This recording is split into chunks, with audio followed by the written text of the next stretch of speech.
backline carries that have existed here for NIP. The Nautilus makes a lot of sense given the fact that the Braum was taken away. It's going to be Niketsrel, his most played champion of the year, to round out the composition for NIP. Yeah, I mean, it's very clear where these two teams want to go. The first little victory here in the matchup against Nayo in our featured matchup here. More trading once again. Niket's still a little bit under-leveled. However, he does land that two-man crash down, and YCX has to flash away. Leave with that lethal tempo. Proc flash forward and pick up first blood for NIP. Savior now forced to flash away. That force shot not doing nearly enough. Reset angle or an opportunity to roam around with Nayo on the bottom side as the bot lanes have rotated up to the top lane. Ignite goes on to Savior. He immediately has to cleanse that out. The empowered Q from Leave doing a ton. The hail of arrows. One more auto attack would take Savior down, but he's not in range just yet. The piercing arrow instead will take down YCX. Definitely need to start putting their foot on the gas. And this is something that we talked a little bit about going into the pre-show, a little bit maybe even before we went live, just between you and me, K-Man. But what Group Nirvana could look like and what NIP could look like as they are dominating so far in their first two series, going right onto XQW after taking the grubs. And now Nayo will get on the board. Reasonable regression, such a small sample size in split number one, but, you know, these are players that can catch fire as we see, you know, Nayo and the rest of NIP prioritizing this dragon that will, you know, stop LGD's only success story so far at the beginning part of this game, which was that first dragon take. We do see Herald, of course, spawning in 45 seconds. We'll see where the priority goes, but XQW looks like the target first. Yeah, no ability to really escape. He's going to flash away. The Tibbers was used a little bit earlier, and Doinby's going to take a ton of tower shots and go down to YCX. He claims the final kill, but the Chain of Corruption from Leave is going to give himself a double kill. A teleport comes in from Sasa. He is seen on vision. He's going to use the public execution to try to get onto the Boris, but Niket's going to crash down and force him to peel on out. Climber. Perfect. There's no way for LGD to be able to walk up here. Rift Herald is just gone. There's no fight to be had. If Leave is in the area, it's going to be difficult for you to make any play whatsoever around any of these neutral objectives right now. And this gold lead is just do their best to defend the Rift Herald push on this mid lane tier 1 turret. But Nayo's going to take that Herald and try to drive that one straight on in, and with that comes the potential engage. Nice cancel of the crash down from YCX to make sure not 4-man knockup did not connect, but it will cost him his life. However, Doinby's at 100 HP. He's going to have to get on out of there. Curtain call's been opened up. Nayo may be in some trouble. The clone's going to be able to block that force shot for just a little bit and keep the jungler for NIP alive. Keep some silver linings maybe you can pull here for this team, as they want to prevent that Dragon Lead from going over, but Doinby's going to immediately go in with the flash two-man Tibbers. Climber has to flash away, has the Blight stacks on top of him, but that Crescent Guard's going to keep him alive for now. This shits out a ton of damage as Leave just flashes forward and picks him up. Doinby gets one back with the YCX, and now XQW's in a horrible position. Leave gets himself yet another double kill as his kill onto Climber to start out the exchange in the first place. Of course, again, congrats and to Leave, and you know, props to him for being confident and aggressive enough to push forward and flash forward and secure that kill, but it's really the map dominance coming in from Ninjas in Pyjamas that makes it so difficult for us to imagine a world where, especially accelerated with the Otacon being started up by NIP. Weaver's Wall is going to come in, maybe try to block out Ninjas in Pyjamas. They're immediately going to go for the Cyclone, and in goes Sasa with a really nice public execution, and it's going to get them 2 kills immediately as Leave is taken down. No carries alive. Nayo's going to try to have to take this one, but Climber steals it away from his old jungler, and it's going to be a huge turnaround for LGD. Going down as well. Top lane tier 1 is also going to fall with that play. That is a huge turning point, and that could keep LGD in this game. And a huge play on there. NIP, they probably were feeling a little invincible after winning all those fights back to back. Thought maybe we can start this as they are the ones now with that gold advantage, and they're the ones who had big impacts there in that last fight. Yeah, I think that's a great call. LGD want to overextend for an engage. Weaver's Wall, it was very impactful last time around. This time, it's going to try to separate Solo Kill from the rest of his team, but he dashes right back over with his E. Dragon getting very low, and it's going to be secured by Nayo, but now the fight's going to begin in earnest. In goes a lot of members of LGD into the backline, but it's not enough. Nayo with a massive Cyclone, and it's going to be matched by everybody on Ninjas in Pyjamas, going straight forward. And in terms of arrows in this one, as those two are basically able to clean up everyone on LGD. Of course, Doinby with a really nice stun in that fight as they come on a break. And speaking of leave, wanted to mention there, the ultimate from Sasa did not connect onto him, and that's going to maybe pay a huge price as Climber immediately getting taken down as he's caught out in the mid-wave, and it's already a double kill picked up for Leave. Gonna get a triple, and XQW is gonna get stunned up. Leave gonna get himself a quadra kill just for free in the mid lane. Savior very far away, so the penta likely not to happen, but another 4-0 for NIP as they're pushing on mid with Baron in their hand. And just like that, it goes from a game that feels playable for LGD, where the comeback looks like it could be possible, to the base being completely broken open here with Baron buff, and probably game going in favor of Ninjas in Pyjamas after a great fight. Now the death timers are low. YCX just says respawn. Climber up in 5. The Nexus tower is burning down quicker than that. Nexus exposed. Ninjas in Pyjamas had a small hiccup, but they bounce right back after that. 3 team fights in a row. Resistance is away from. It's going to be a Braum locked in for YCX as well.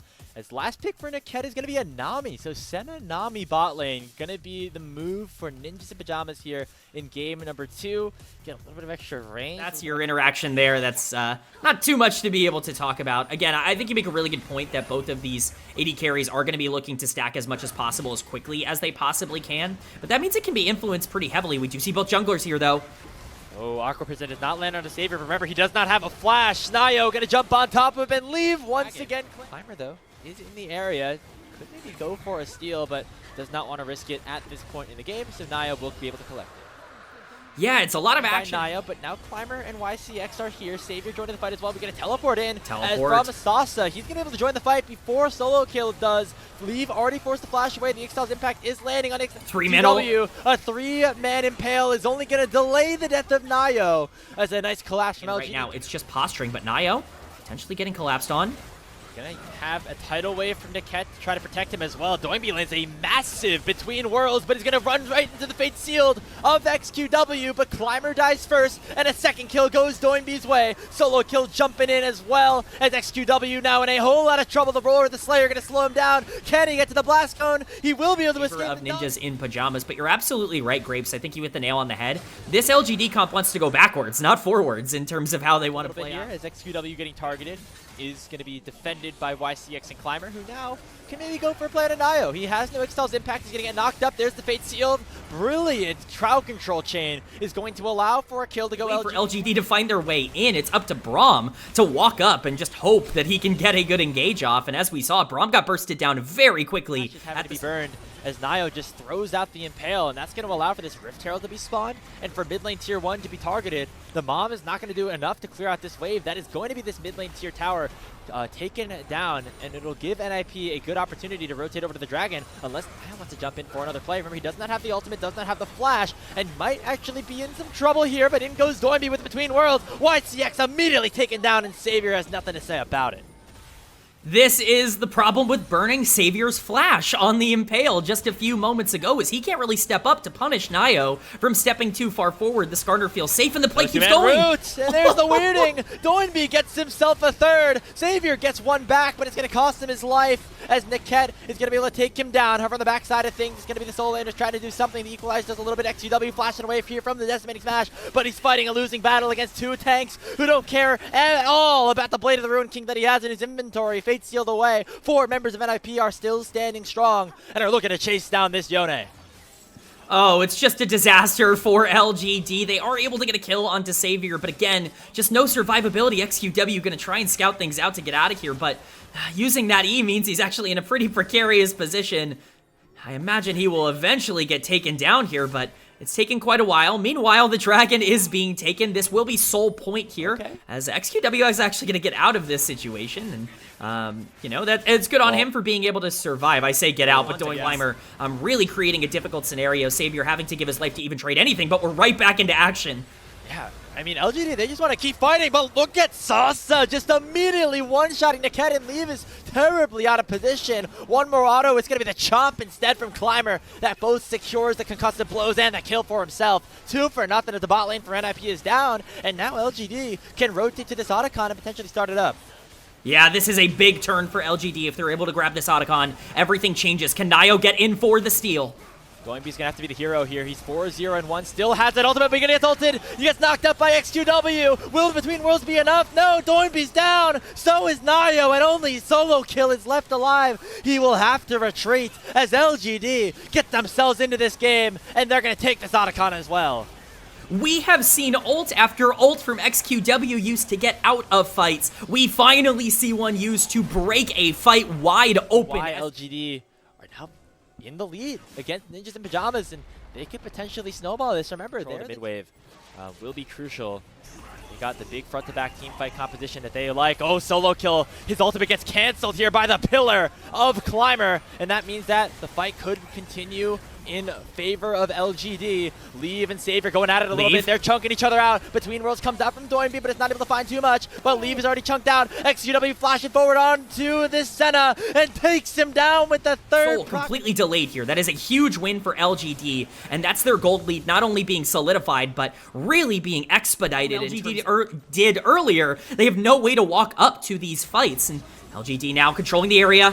Fate Seal does not connect. And now XQW gonna get taunted up here. Nayo jumping into the pit with the Ixtal's impact, but it's a little bit too early. He will get executed by Climber, and it's a 5v4 in favor of LGD now. Decimating Smash lands onto YCX, but nobody else is untouched. Savior still doing a ton of damage, looking for those executes. The Baron is so low. Who's gonna get it? Climber secures it with his smite, and Doinby's able to pick one up, but the executes might start to rain in. Somehow Doinby lives, and now NIP gonna try to chase away the stragglers. Savior at 400 HP. This is at a ton of damage, but it's not enough to take anybody down as NIP loses the dragon, but they end up getting a 1-4-1 overall. XQW teleporting back in. He goes in with that E and is able to take Doinby down. The equalizer not enough though, as solo kill will find another one. What a crazy fight on the top side of the map in this game number 2. Climber and XQW now doing their best to take solo kill down with the subjugate. It'll be the Yone picking up the kill. Savior gets one on to leave, and there's the fight for LGD. Oh man, Graves, what a chaotic mess for both of these teams, but it's LGD with the full control of the Baron Pit that ends up really coming out on top in this exchange. Savior now really coming online onto this Smolder. 3 items, the Infinity Edge now completed for that champion really makes the difference. It looks very dicey at points, and you can definitely, you know, critique some overstep. Off the table, NIP just gonna look to poke a little bit here in this Dragon Pit area. Equalizer's gonna be big though. Look how quickly the bot lane of NIP will burn. It's gonna be Sasa, who is overheated, going golden, as they've already taken down solo kill. The Dawning Shadow maybe just buying a little bit of time, but it won't be enough. It's a double kill in for Savior, and it's gonna be a double for Sasa as well. An ace under the tier 2 as LGD pick up all 5 and march down the mid lane. Absolutely gorgeous flank from Sasa there on the Rumble. We've been talking about him all game. The gold lead has grown and grown and grown for the Rumble. He finds his way onto the backline. He hits a 4-man equalizer to end this game, to send LGD to a game 2 victory, and to send us to a game number 3. The first map dropped by Ninjas in Pyjamas and Group Nirvana will come at the hands of the champions of the group last time around. LGD and NIP are headed to a decider. Pretty straightforward in terms of how NIP want to play. You've got the Viego and the Sivir in the late game to be able to get those resets and, you know, burst through the front line in team fights, and you've got protection coming out from the Galio mid lane interruption, but it will be Savior's Draven as the answer here on R5. Up. And so far, they're doing an okay job of that. And now Nayo making his way towards the top side. Sasa does not have his wave in a great position. And the Q3 flash, coming through from solo kill. Gonna land that initial knockup. Sasa still has his flash and gonna use it in conjunction with the counter strike. But Nayo will follow it up. And with the final proc of the Blade of the Ruin King, will secure first blood for NIP. But now on the bot side, Climber going in, gonna try to dive here. But it's a disaster as YCX falls. And LGD get nothing on the bottom side play. Oh, and if only they had an Ignite or a heal to be able to help this play in any way. But unfortunately, the dive goes completely awry on the bottom side of the map. Climber might not even be done. He's sticking around. They have to try. I mean, Leave doesn't have any mana, but he has both of his summoner spells available. The barrier already popped, still has his flash, but the tower is now doing so much. The Savior feeds into the game. Yeah, you know, are maybe going to face some trouble here, as a lot of weird lane reassignments had happened, and it's going to result in Sasa getting heavily targeted here. 4 members of Ninjas in Pyjamas make their way down towards the bottom side. LGD, they knew they had the early game composition. We were able to identify it in draft. I'm sure they were able to talk about it as well. Maybe just feeling the pressure a little bit, thinking that they had to... Again, Lee Sin was nerfed as a champion on this patch, and so we are kind of seeing the effects of that in terms of the damage and some of these dives, and Sasa once again could be in danger. Nayo making a return here to Sasa. All 3 of his kills potentially will have been onto him. Nice heartbreaker forward. Is going to put himself on a kill. We mentioned that NIP going to be the heavily favored early games or late game squad, especially now that this Viego has 3 kills. XQW going to try to find some sort of play to keep this game alive. Climber jumps forward. He does have the Dragon's Rage, but can't get onto Nayo just yet. The Whirling Death not going to find anything as well. A ton of resources burned without finding a single kill. It is still worth it, though, for LGD. At the very least, it looks like they're going to be able to get a couple of these grubs, but Nayo's making his way back in. He is level 6, but he does not have the ultimate. He used it on Sasa in the bot lane, so it will just be the back off here. LGD will be able to get all 3 of these grubs. With the game state that they're in, this is definitely going to be considered a win for them. It doesn't completely absolve them of their problems, but certainly makes things a little bit more playable for them, perhaps inside lanes moving forward. A small victory, absolutely, but still a lot to resistance is still up on this tier 1. Going to take a little bit longer for it to go down. However, now with Niket joining the fray, it should be this tier 1 falling, and it does eventually. IP in total.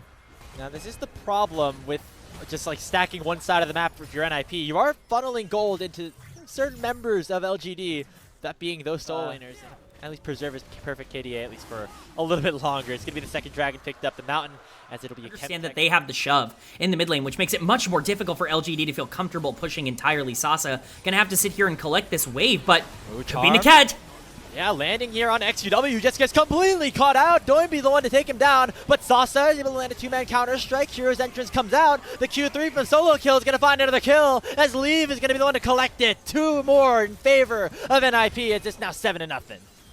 It's the new support here for Ninjas in Pyjamas that really makes that play happen with a great engage on the Rakan. Great follow through by Doinby as well on the Galio, but it just goes to show the posturing, the setup around these plays. It's not always the best if you can't actually find your priority targets, and XQW was not able to find a priority target there. Luckily for LGD, Draven did not die in the exchange, but you know, they are sights towards the Chemtech Drake. A teleport comes in as Sasa will make it a 5v5. XQW jumping forward, find the charm on Nayo, chunk him down to half HP. The Whirling Death doing a lot, and the Niket is getting chunked out a little bit. The Nayo jumps into the Rift Herald, knocks up 2, and will make sure YCX falls. And it's now Reset City in for Ninjas in Pyjamas. It's going to be the Dragon secured, but that's all Savior's going to get. It's going to be Climber jumping straight to his doom. Engage onto him. Solo kills on a massive flank. The Otacon's down to half HP already. XQW try to single him out, as now LGD will try to collapse upon the player trying to go for the flank in singularity, but there goes Niket. A 2-man knockup, and Climber is already down. Nayo picks up that first reset, and LGD about to drop like flies. Savior falls. It's going to be YCX dropping as well, and NIP are up 2 touchdowns at 20 minutes. There's nothing to do for LGD. They end up trying to peel off and go on the disconnected solo kill, but he's more than tanky enough to be able to survive pretty regularly. Good positioning by him to just back off and force LGD into a corner. Niket with an unbelievably good engage. He's been very good on the Rakan in this game. Get Niket on playmakers. He will charm. As now NIP moving their gold lead up to almost 8,000. It will become that once they take down this tier 1 turret. Still a ton of standing gold across now on in this game as LGD seeing things fall apart for them in that saw Ninjas in Pyjamas with a similar lead in game number 1 have a horrific fight around Otacon where they just mispositioned their main. Got resets in a lot of these fights, and now with the objective starting to spawn, we'll see how the objective control goes. Doinby is a little bit isolated here. We're having some happy game coming in. Doinby in a 1v3. Leave, though, has joined, and in goes Niket. They might just be too strong to make sure their captain does not fall. Finally, it'll be Climber claiming the first kill of the game here for LGD. And now a 1,000 goal shutdown onto Leave. LGD finding 2 kills. And you don't say never here in the LPL. As maybe NIP out a little bit of poke, and Leave playing very safe on this backline. Solo Kill doing his best to try to hunt out any potential flanker, but in goes XQW. They're looking for the backline, and there's Sasa flashing on the Leave once again. The Sivir is down, but it comes at the cost of Climax's life, and now it's a 4v4 across the map. Solo Kill hunting down Savior. They're diving the backline, and they will do so successfully as Nayo picks himself up another reset. Doinb taunts up 3, but it will be the Viego going down. Solo Kill has to carry this one, but Sasa might just do a little more. He goes golden, but Solo Kill's too strong at this point. The Q3 will take him down, and it's a 4 for 4 with XQW now on the run. Solo Kill will try to chase him out, and it will be the ace picked up for NIP by LGD. Solo Kill and Sasa trying to just box each other out on potential flank angles as a 4v4 has been set up on the other side of the Dragon Pit. LGD don't necessarily want to flip this one, as they know if it goes their way, it'll be the soul denied, but NIP want to make sure they claim this Chemtech soul.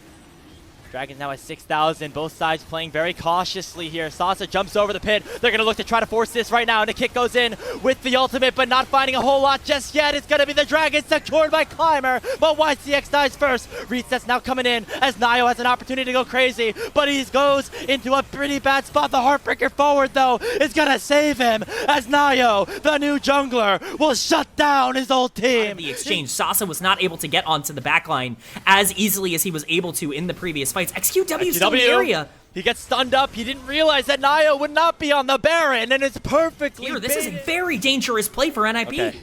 Niket is here. Teleport's going to come in as Doinb will join as well. It'll be very difficult now for Climber to get in, as Doinb can just play bouncer around the Baron pit to make sure that this Lee Sin cannot have an opportunity for a steal. Yeah, this is a difficult job here for LGD to protect all of these towers. They did a good job clearing at first, and they do have at least a bit of wave clear. It's not super efficient because it's really just Ahri, but you know, they should be able to hold off, and as long as they don't make an egregious misplay, they shouldn't be able to really push forward on this Baron. We'll see if LGD, though, want to look for potentially something on the backline. You called it correctly. Doinb is mid lane. Climber is looking.